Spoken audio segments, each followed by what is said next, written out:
All right. Congrats to Mississippi State. They started the conference 2-0 with essentially the best defense in the conference, and really gutted it out. So they've had a great start. It's a terrific team. I've known Chris forever. He's a great coach. And it was fun to have the 66 team here, those legends. It was really fun to have those guys in the gym. So fun to have them here. Really special to our guys. All of our players got to meet with those guys today at shoot around, those legends walking through the gym. So that was fun. And I'm proud of our guys' effort. I thought they responded well when the game didn't go our way early. And we're excited to keep moving forward. Yeah, Mark, Yep. Hey, man. You guys fell behind early. Jalen gets hurt again. JQ's not available. It's like we've seen this story before, and then all of a sudden, I don't know, did it click in because you did a 180? Is this something you've been waiting for all year? Did you change something? Well, schematically, we kind of went to just moving more bodies on the floor and kind of went to a little bit of a revamp spacing system. But I'll be honest with you guys, 21 assists is the most we've had against a high major team by 5. And it just is, it's amazing what happens when you pass the ball to your teammate a little bit. I was really proud of our guys. They were pretty agenda driven. We had some guys step up and calm us down. I thought Malachi had an unbelievable night, like just a really incredible night against a really physical front line. I mean, you look at his line, he's 6 assists, 1 turnover, 4 steals. We milked him in the post more than we ever have this season, and he really responded. He handled the double team. He was pretty good in one-on-one situations. He handled the short roll. I thought he was elite, and I thought he stayed us a little bit, and then Ortega made big plays. But I thought we had a bunch of guys. Cam came off the bench and was the most aggressive off the bounce that he's been. So when you have guys do that, it helps for sure. Mark, a lot of defensive lapses in the first few minutes. It seemed like a lot of miscommunication out there, and then it looked like the switch kind of flipped. What was the change there? It was a little bit personnel and kind of dialing into it was just a new approach. I want to single out Mikhail McLean. He this was his scout, and it was a different scout. We had a different defensive scheme than we've played all season long in multiple ways.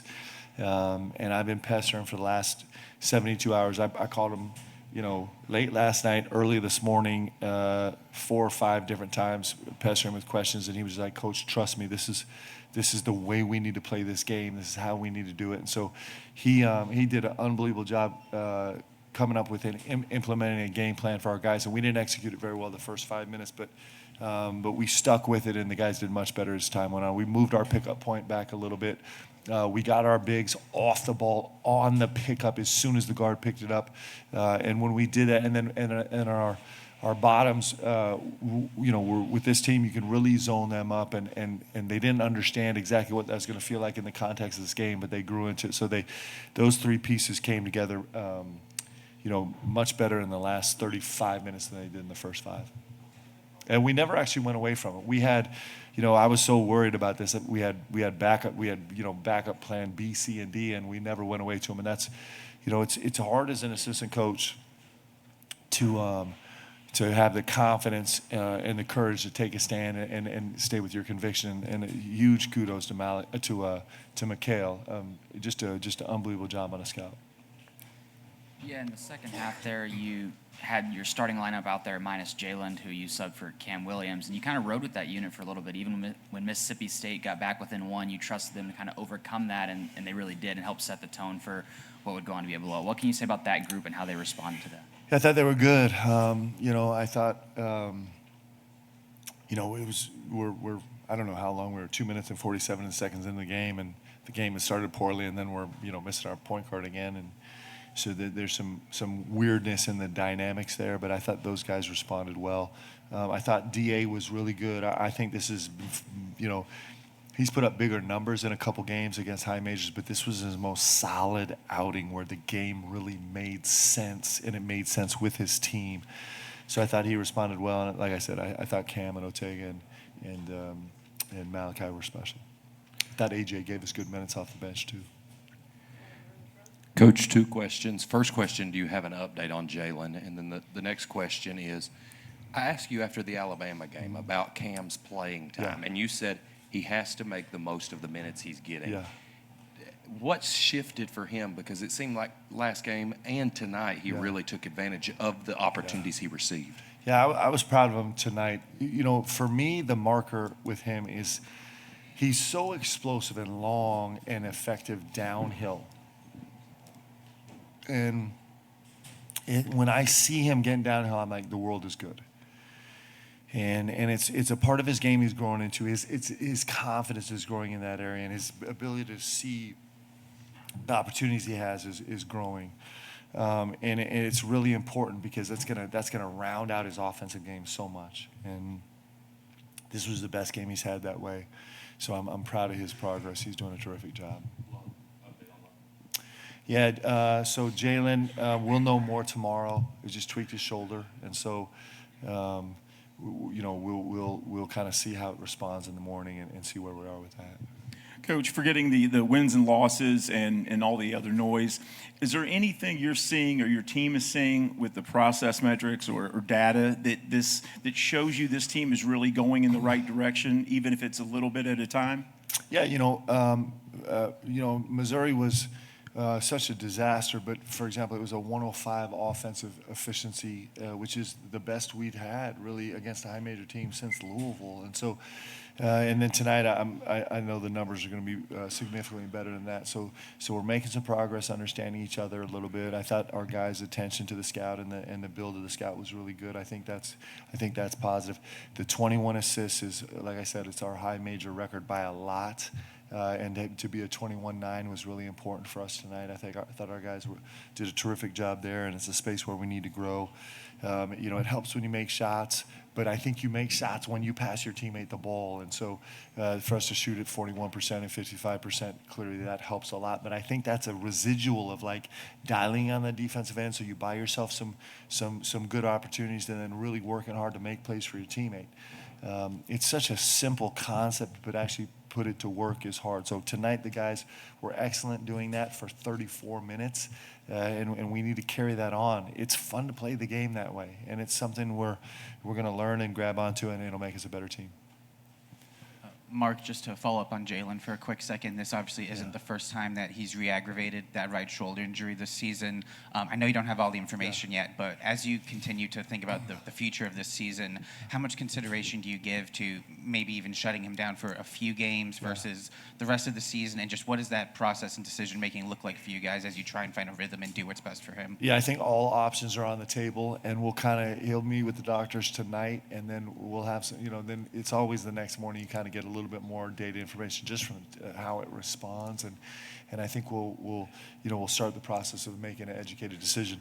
It could be no games, it could be a few games, it could be all the games, it could be any of those things. We'll just, these guys have great futures in basketball, but they're dying to play right now, and so there's just a balance, right?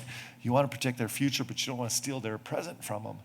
And so it'll just, we'll go through that conversation. We have the best performance team in the world, so they'll help give great advice. Mark, following up on Malachi's performance, what does it say just about him and his mindset that you're down 12, you're starting to see some body language out there, the crowd's grumbling. Yeah. A freshman is able to kind of lift you guys out of that. Yeah, I thought it was a special night for Malachi. I thought this was his best performance all season by far, and it was a time where we really needed him to be great, and he knew that the team needed him to be great, and I think he's getting more and more comfortable. I think we put the ball in his hands deliberately more than we have, and we'll find different ways to do that also. But the way we're playing, he also had more space to operate. I mean, frankly, just with the way we played tonight, he had a little more space to operate. So all those things work together. But Malachi is a leader. He was a leader in his high school, on the court and off the court. He'll grow into a great leader here, and he certainly was a great leader on the court tonight. Mark, you mentioned DA back here. Yeah. It didn't seem like the ball was sticking as much tonight when he was running point. Yeah. Can I assume that was a point of something you all worked on in practice? Yeah, we're working on it, and it's fun. I mean, it's unbelievable how fun this game can be when you play it with your team. It just is unbelievable how fun and inspiring and contagious it can be. Like it's contagious. You know, we've seen that in runs when we're getting out in transition and guys kind of fall in love with making plays for each other. We just haven't seen it very much in the half court. And the guys did a terrific job, like I said, against a team that's held both their opponents on the road and at home in the first two games under a 90 offensive efficiency. I'm pretty sure that's the best defensive marker. You look so bored. I'm sure that's the best defensive marker in the league, I think, to start the year. So I thought DA was really good tonight, just making the team function. That's a new space for him that he's trying to grow into, and I was proud of him tonight. Mark, up here. Also, I had Jasper Johnson. I thought was terrific off the bench. I thought he was great. I thought this was his best high major game, making sense of the game. I thought he was really good, and so, he's going to have to step up maybe here and carry some significant minutes. And this is a really good sign for him. These young guys grow, man, and he's been really hungry and working hard, and I expect that he'll continue to grow. But he had a really good night for us tonight. Mark, over here. It seems like there's so many things you could take away from tonight that were positives for the team, but just kind of in the immediacy of it, what is it that you walk away happiest about, other than obviously getting the win? It's the 21. Like the 21-9. I mean, that's what our teams have always been. I'm happy with the 21-9, very much so. I'm actually really grateful for the disastrous start, because it gave the guys another chance to prove that they can be resilient and tough and strong and do it. So I'm really pleased with those two things most. Hey, Coach. Just wanted to ask you about seemed like after that slow start, you guys kind of pushed the tempo tonight, and kind of created your own pace. Just talk about that a little bit. Well, Mississippi State was really pressuring, so they were not. We expected that they would be a little bit more zoned up, but they weren't. Their guards were out. As we're kind of running our flow action, they were like bodying up the corner, staying with their own, fighting through screens. Were really, really physical, and so. What we did as the game wore on is we started finishing hard cuts better, right? But it does open up some space for us if you can take advantage of it, and we didn't do that well early, but I think we did it well late, and I thought our guys performed well that way. Thanks, guys.